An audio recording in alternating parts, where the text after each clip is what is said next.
Hello, everyone, and welcome. I'm excited to have you here today. We're about to dive into an engaging overview with our presentation titled Introduction to Programming. On this first slide, I just want to set the stage. We'll be exploring the fundamentals of programming, what it is, and why it's such a valuable skill. Over the course of this presentation, we'll cover key concepts, basic tools, and how you can get started. So, let's get started and explore the exciting world of programming together. Let's take a look at the contents of our presentation. We start with the fundamental question: what is a program? Understanding this helps us grasp how we instruct computers to perform specific tasks. Moving on, we ask ourselves, why do we need to learn a programming language? The answer lies in enabling us to communicate effectively with the computer and create useful applications. The next point introduces the C++ programming language, which is a powerful and widely used high-level language. We'll also discuss the main function, which serves as the entry point of every C++ program. It's essential because it's where the execution begins.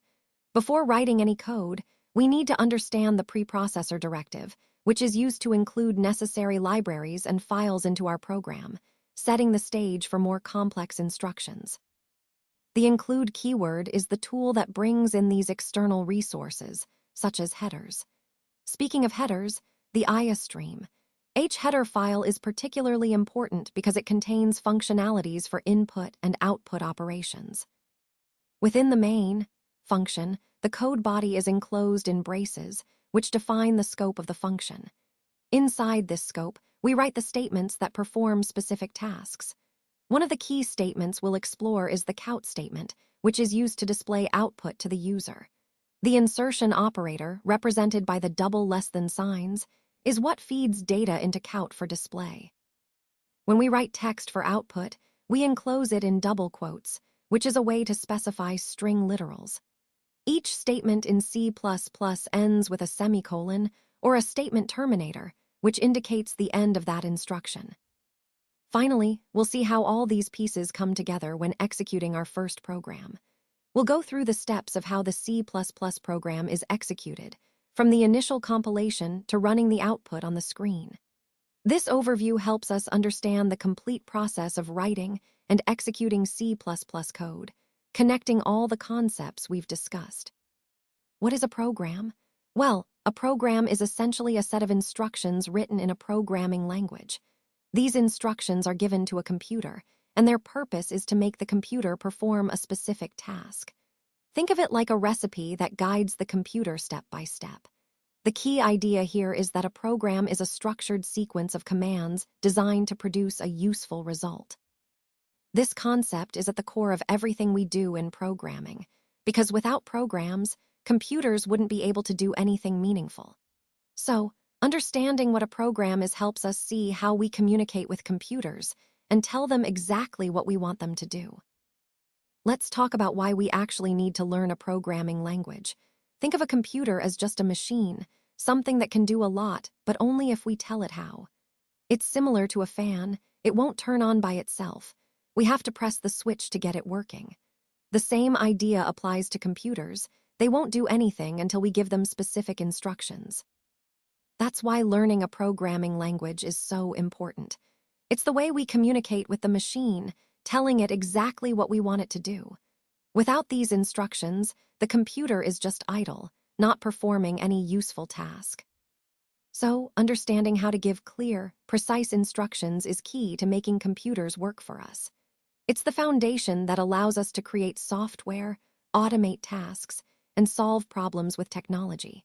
And as we move through this course, I want you to see how mastering programming language is essential to unlocking the full potential of computers.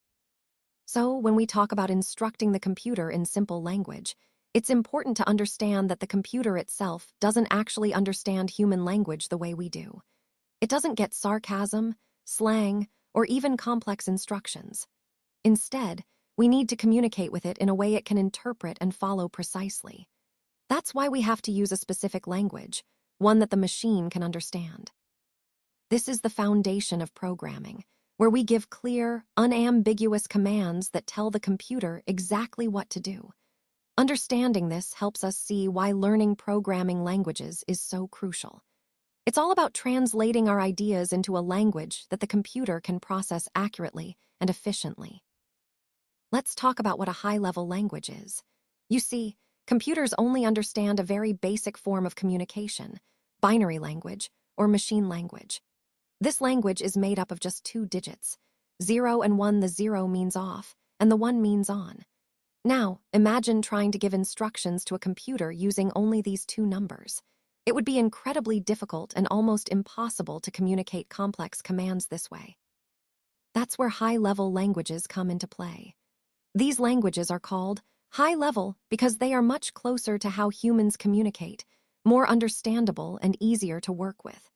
They serve as a bridge, making it much simpler for us to write instructions that a computer can eventually understand and execute. So, in essence, high-level languages help us communicate with computers more naturally, rather than having to speak in the binary code that machines only understand. This is a crucial step in making programming accessible and efficient. Let's take a closer look at a simple C++ program to understand how it all comes together.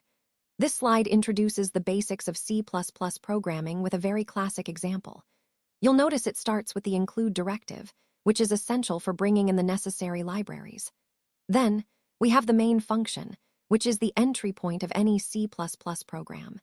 Inside main, we use count to display the message, "Hello World," on the screen. This simple program is a great way to see how C++ handles output and how the structure of a basic program looks.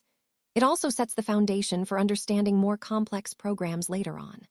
Remember, the key concepts here are including libraries, defining the main function, and using count for output.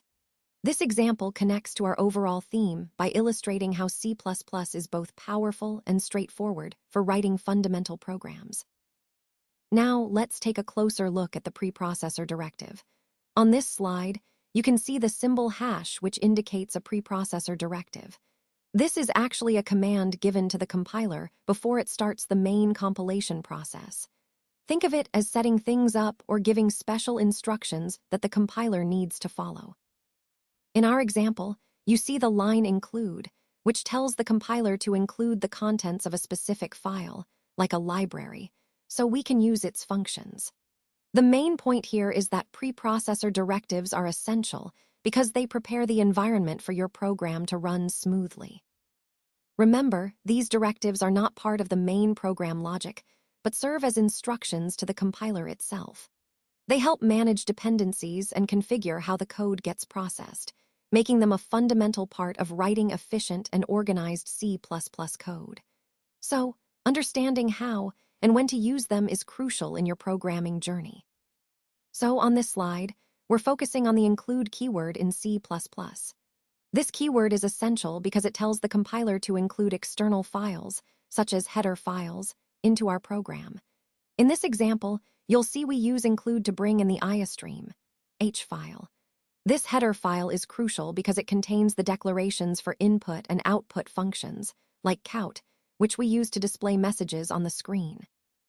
Think of hash include as a way of bringing in a toolkit that provides predefined functions and resources, so we don't have to write everything from scratch.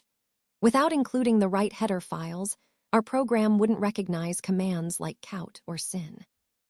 This concept ties back to our overall theme of building blocks in programming.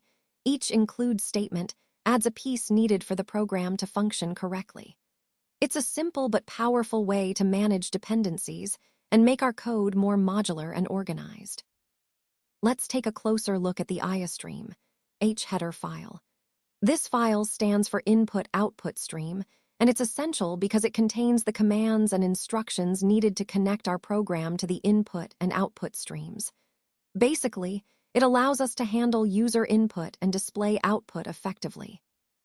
A header file, as you might recall, has the extension H and includes function declarations and macro definitions that help us manage these operations smoothly. When we include ICSE H in our program, we're enabling the use of commands like count, which is used to display messages on the screen. For example, in the code snippet void main, count hello world, The count command outputs the phrase "Hello World" to the console. So, in the context of our overall presentation, understanding this file is fundamental because it's the gateway to input and output operations in C++. It's what makes our programs interactive and user-friendly. All right, let's talk about the main function, which is really the starting point of any C++ program. Every C++ program must have this main function because execution begins right here. Think of main as the gateway. It's where everything kicks off. In fact, it's the only self-executing function in C++. Now, since it's a function, it needs to have a pair of parentheses or brackets, even if they're empty. And before those brackets, we have the return type, which in this case is void, meaning it doesn't return any value. This setup is essential because it tells the compiler and the program how to handle the function. So remember, main is the core of your program, guiding the flow from start to finish, and understanding its structure is key to writing effective C++ code. All right, let's talk about the main body and its braces. The main function, as you know, is the starting point of any C++ program. The key part of it is the body, which is enclosed within curly braces, or braces for short. These braces are essential because they define the scope of the code that will run when your program starts.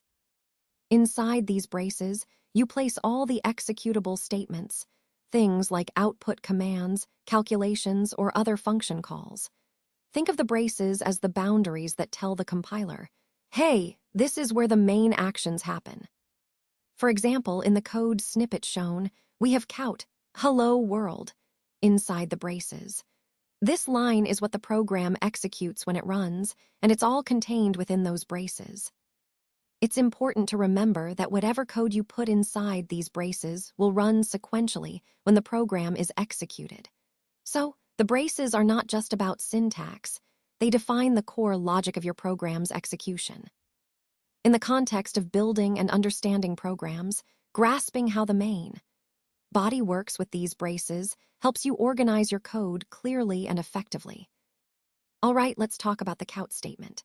As you can see on this slide, we have a simple example, including the IStream library, then using the main function, and inside it the line count, hello world. Now, what does this actually mean? Well, count is short for console output, and it's the command we use to display something on the screen. So in this case, it's telling the computer to show the phrase hello world on the output console. This line is a perfect example of a single executable statement within the main function, demonstrating how straightforward it can be to produce output in C++. The key takeaway here is that count is your go-to tool for printing information to the user. Connecting this to our overall theme, understanding count is fundamental because outputting data is a core part of programming, whether it's for debugging, user interaction, or displaying results. So remember, whenever you want to communicate with the user through your program, count is your best friend. Now let's take a closer look at the insertion operators, represented by the double less than signs, or, in the example shown here, we have the line count, hello world. The symbol is called an insertion operator, and its main role is to direct output to the console. Think of it as a way to tell the program, hey, send this message to the screen. It's a simple but powerful tool that helps us display information to users. This operator is essential in C++ because it makes output straightforward and readable. So, whenever you want to show something on the screen, you'll use this insertion operator to send your message or data to the console. It's a fundamental part of working with output in C++, and understanding it is key to creating interactive programs. So in this slide, we're focusing on the concept of a string in double quotes, which we write as, when we include text within these double quotes, it becomes a constant string. For example, in the code, we have count, hello world. This means that the message, hello world, is a fixed piece of text that will be displayed on the screen exactly as it appears. The key point here is that any text, numbers, or symbols written inside the double quotes are treated as a string literal and are displayed on the screen just as they are. This is fundamental because it allows us to output specific messages or information directly to the user, which is essential in creating interactive programs. Remember, the double quotes tell the compiler that what's inside is a string constant, and it should be shown exactly as written. This connects to the overall theme of understanding how to output text in C++, which is a core part of programming communication. So let's talk about the statement terminator in C++, which is the semicolon, represented by it's a crucial part of the syntax because it signals the end of a statement. For example, in the code snippet, you see the line count, hello world. That semicolon marks the conclusion of that particular statement. Without it, the compiler wouldn't know where one statement ends and the next begins, which can lead to errors. This concept applies to various kinds of statements and declarations throughout C++. So, understanding the role of the semicolon helps us write correct, clear, and efficient code, connecting directly to our overall goal of mastering C++ syntax and structure. Now let's take a closer look at the execution of our first program. On this slide, you see the C++ source code. Notice the include statement at the top, which is essential for bringing in the necessary functions. The main function is defined with void main, which is a simple way to start. Inside the main function, we use count to output the message, hello world, to the console. When we run this program, the output appears as hello world, just as shown here. This example highlights the basic structure of a C++ program, including headers, defining the main function, and using count for output. Understanding this simple example lays the foundation for more complex programming tasks. It demonstrates how code translates into visible results, connecting our coding efforts directly to what the user sees. Let's walk through how a C++ program is executed. First, you write your source code in the C++ editor. Once you're satisfied, you save your work, and this creates a file with a CPP extension. Now, this file isn't directly executed by the computer. It needs to be compiled. During compilation, the compiler translates your high-level C++ code into machine language that the computer's hardware can understand. This process results in an obj file, which contains the machine code. Next, the machine code is executed to generate an executable file, which has the EXE extension.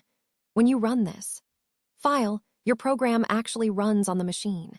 It's important to note that during compilation, if there are any syntax errors, like misspelled commands or missing semicolons, the compiler will flag these errors. That way, you can fix them before the program is executed, ensuring smoother operation. This entire process is fundamental to understanding how C++ programs are transformed from code into actions on your computer, which ties back to our overall theme of how programming languages communicate with hardware.